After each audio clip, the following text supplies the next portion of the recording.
Hi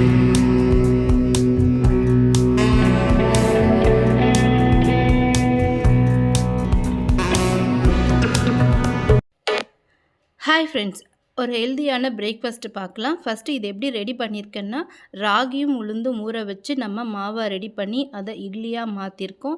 அதை பீசஸாக cut பண்ணி நம்ம ஈரலாக எடுத்து தனியாக வச்சுருக்கோம். ஸோ நம்ம வெஜ்ஜு ஈரல் ரெடியாக இருக்குது.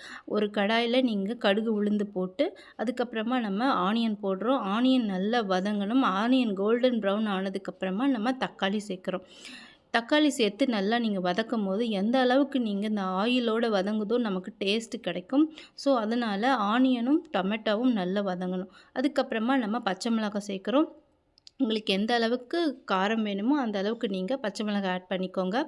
மட்டன் மசாலா, ரெட் சில்லி, தனியாத்தூள், இஞ்சி பூண்டு விழுது, உப்பு இது எல்லாமே போடுங்க. மறக்காமல் மட்டன் மசாலா கண்டிப்பாக சேர்க்கணும். அப்போ தான் நமக்கு அந்த ரியல் ஒரு நான்வெஜ் ஃப்ளேவர் கொடுக்கும். அடுத்ததாக நம்ம வெஜ்ஜு ஈரலை தான் ஆட் பண்ணுறோம்.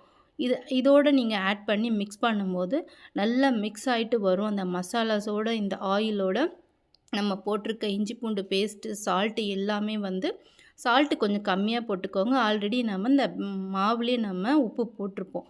அவ்வளோதான் ஃப்ரெண்ட்ஸ். நல்லா வதங்கினதுக்கப்புறமா நமக்கு தேவையான அளவுக்கு பெப்பர் காரத்துக்கு போட்டு கருவேப்பிலை கார்னிஷ் பண்ணிவிட்டு உங்கள் வீட்டு குழந்தைங்களுக்கு கொடுங்க.